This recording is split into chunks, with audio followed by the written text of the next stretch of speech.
What we have here, for me, is a rather amazing story because it starts with a very simple tag of kids in the streets in the late 60s, early 70s.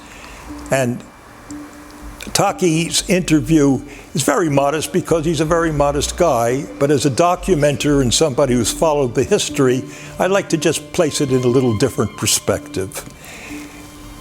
Luck of the draw, Taki was up a lot, so were other people, but a New York Times writer wrote an article that said Taki spawns pen pals. And all of a sudden, kids all over New York said, wow, I could write my name like that.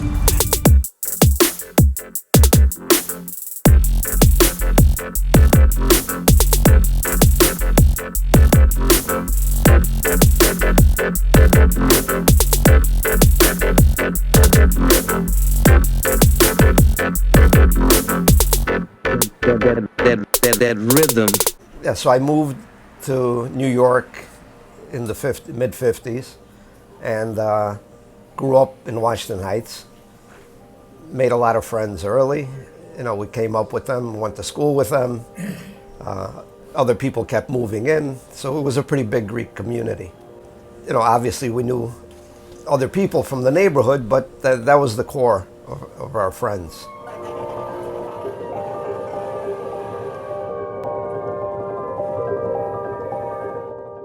It was kind of a rough time in Washington Heights because it was a lot of drugs.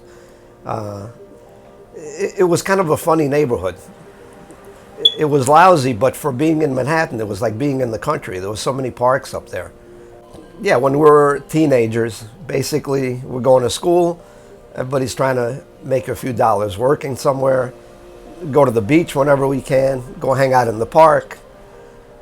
It's the same whether you're in a big town or a small town. But, you know, I wasn't the first guy. My friends were doing it. So they were doing it, and there was people doing it from other neighborhoods, you know, like on a small scale. But I think a good question is, why did they even start? You know, I know why I started. They probably started for the same reason, because, oh, they're doing it. I've got a marker in my hand, I'll write my name. I think people have been doing that forever. I mean, I gave birth to the graffiti culture in 1965, and I started in the street in 67, and then migrated to New York about 70, 71, and then got put under context in the early 70s. I still remember like the first time I wrote, believe it or not. And I just wrote TAKI183. I said, I'll just put my street. You know, basically because Julio was putting 204. My friend Greg was writing the year, which was, say, 69. Phil was writing Phil T with Greek underneath, you know. And I said, well, I'll put my street. I guess it differentiated you from if there was another Taki. And I lived on a street instead of an avenue, so I had a number. So I wouldn't have to change it every year if I kept doing it. You know, I didn't know I was going to keep doing it. I'd be hanging out with like older guys, you know, like 20-year-old people. And everybody's saying, who is this guy? We know he's Greek, but who is it? And, you know, I knew, you know, we're like on the inside. So when I was writing, my friends knew who I was, but a lot of people didn't know. So that's part of the mischief of the thing. If you look at old movies, even pre-graffiti from the 60s, if you go to schoolyards, you'll see everybody's name on the walls. And I think it was just a natural progression. I think part of it is because markers became more popular. And that had to be part of it. A lot of the earlier graffiti was, you know, scratched or with paintbrushes. There weren't really spray cans. And I think because markers were available, you could do it quick. You know, it stood out. I was walking. That's why I rode a lot. I wasn't a bike guy. So I would just walk a lot, and I would just keep writing. It was like nonstop. You know, in one block, you might write, if there's nobody around, you might write 5 times. So if you're walking 20 blocks, you know, it's nothing to write it 100 times a day. Leur démarche n'était pas du tout artistique, apparemment. Au départ, ils écrivaient leur nom pour une question de territoire, hein, à ce que j'ai bien compris. Du territoire à l'intérieur de New York, quoi. C'était pas artistique. Mais moi, j'ai vu ça comme d'une façon artistique tout de suite. Hein. Je me souviens très bien que je voyais un impact artistique. Je me disais, il se passe quelque chose au niveau artistique, pas du tout au niveau social. There were so many blank walls. It was like a blank canvas. We used to ride the subway going to the beach Sunday mornings. There was nobody on the subway early Sunday. So you could write, nobody would see you. And eventually the cool thing was you would go on a train and your name was already there, and it was like, wow, you know, this is pretty cool. After a while we noticed writers from other neighborhoods. Like we'd see, you know, from 223rd Street something. We knew it wasn't from Manhattan or the Bronx on the west side. We knew it was from the East Bronx. So it was kind of like coming down in the train and siphoning in, if you want to put it, from all, like a very arterial thing. Where the train,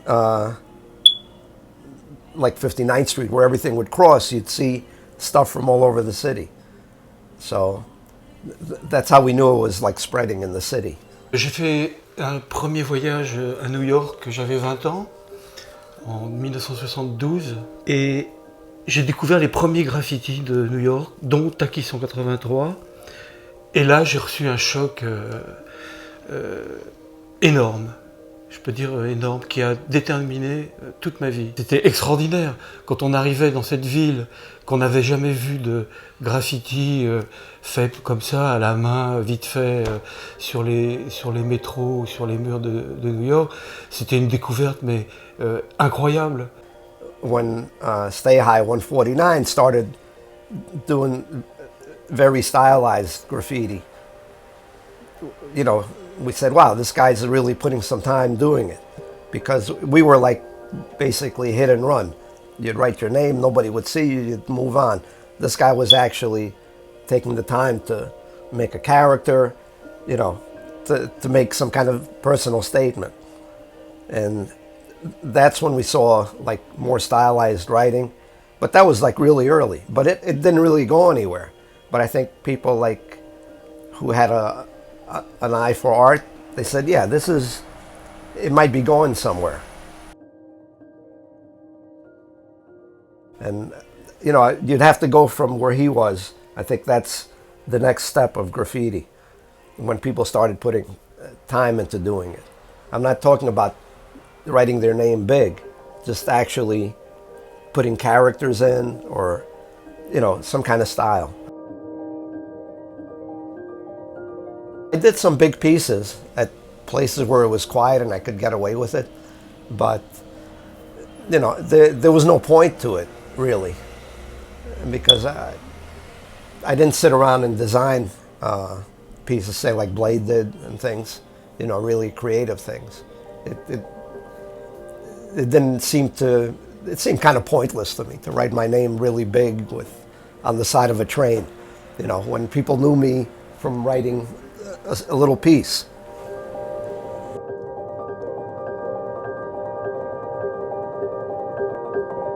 I guess because I was picked out by the Times and by Interview Magazine and, you know, various other people who wanted to interview somebody. It was the name of the Times, you know.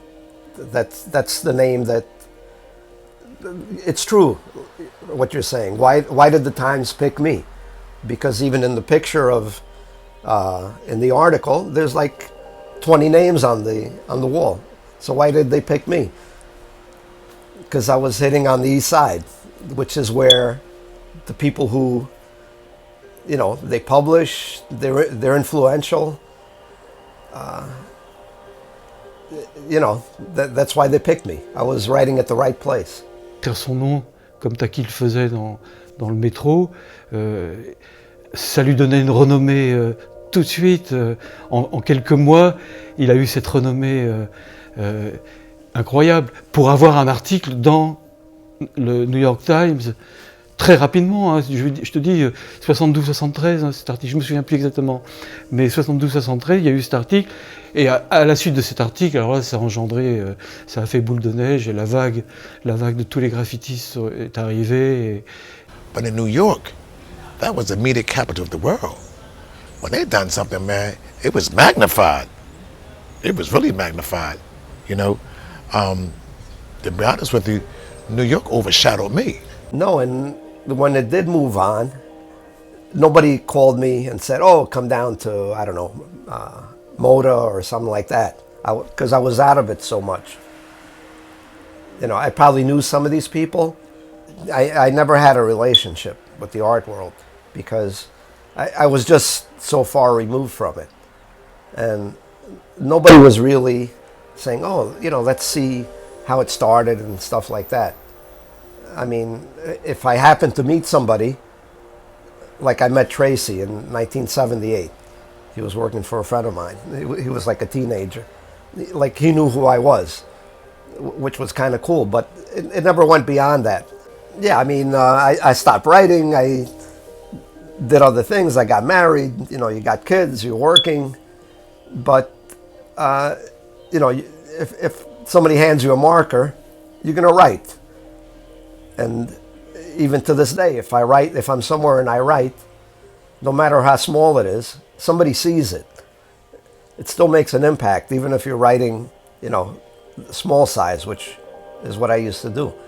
Lui, voilà, moi je le considère et j'ai de l'estime pour ce personnage parce que justement il a fait quelque chose qui se faisait pas avant en fait. Donc il a disons banalisé l'écriture répétitive, ce qui est la base du graffiti. Donc voilà, il a mis son nom partout et c'est ce que font tous les gens qui commencent le graffiti depuis hier jusqu'à aujourd'hui encore. Enfin c'est ça, c'est-à-dire que il a un peu tracé la route et il a un peu tracé les règles du graffiti. At some point it got really big, in the last 10 years, just to pick a number. And that's where people start calling me up. What are you doing? You know, what do you think about things? You know, when my interview came out, people saw, oh, this guy's a regular guy. Because later on, people meet me who maybe never saw me on the internet, what I look like or anything, and they're disappointed. It's like, oh, you're the guy? You know, they expect, like, I don't know, some guy that can hang off the side of a building. Quand tu es le premier à faire quelque chose, tu restes, de toute façon, il reste une mémoire quelque part de ton travail, hein, et il restait dans la mémoire des gens. I was impressed that some people had recorded my name very early. You know, Smith used to take very early pictures, and he has a picture of my name written across. And I remember I wrote that at Rockaway Park in Queens in like 1970. And it's like a really obscure train station. It's the last stop on the A train, and it's on the outside of the station. And I did it at night because I was staying down there. And just that the guy happened to be down there and took the picture and saved it, it's like, kind of blows your mind. So, you know, that's the kind of stuff you look for. And some people that were writing early, their name is not recorded, and it's kind of like a shame because I meet them and I said, I know you were writing, but nobody took a picture.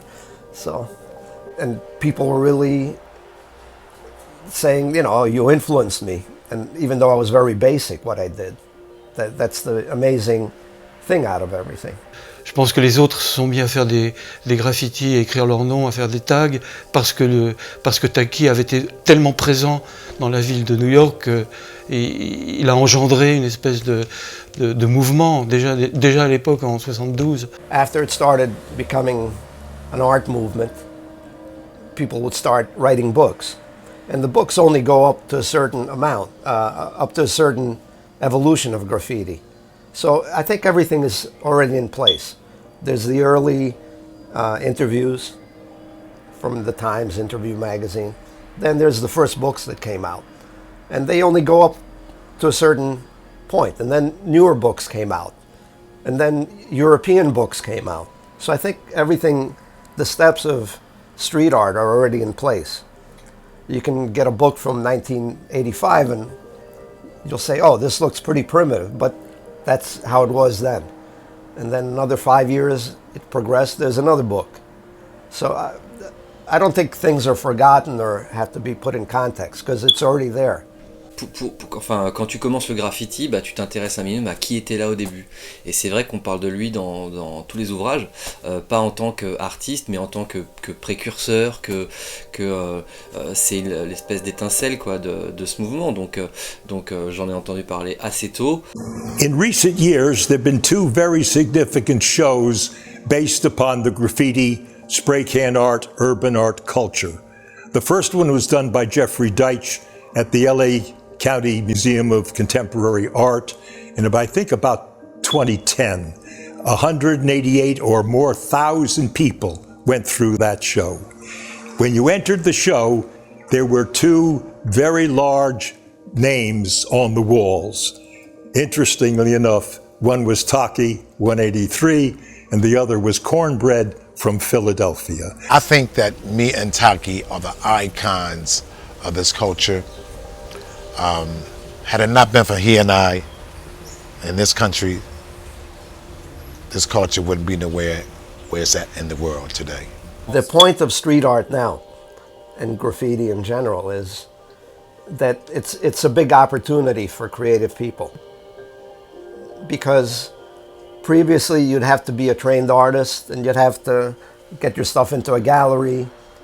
Now anybody that's creative or sees themselves as creative, they can find a space and create. And it's more acceptable now. It's not seen as vandalism as much. People can see something that somebody created, and it doesn't have to be in a gallery. Realistically, how many people are selling their art? It's very rare. I think there's more that's out there that's photographed and sent around the world, because now you have Instagram and all that. When we were writing, it was word of mouth.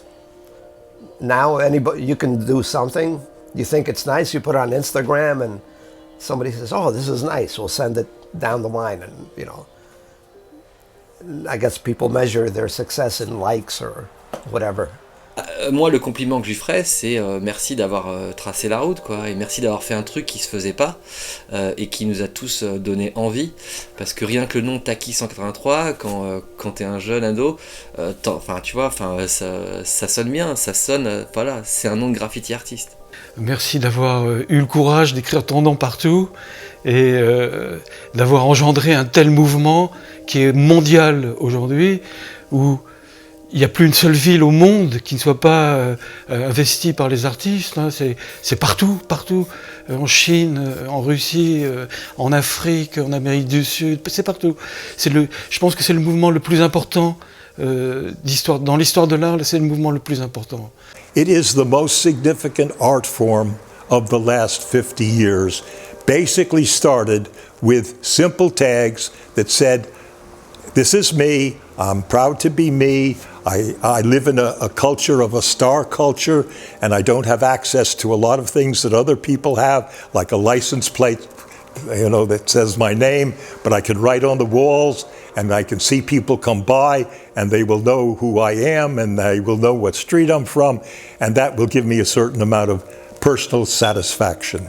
And that movement comes forward all through these years to where today it's being collected as canvases, which were basically ignored in the 80s and 90s. It's in street events all over the world. It is a phenomenon practiced by millions of people, started, in my opinion, again I say, with very humble beginnings. And the humble beginning is the so-called first, and the name is TAKI183.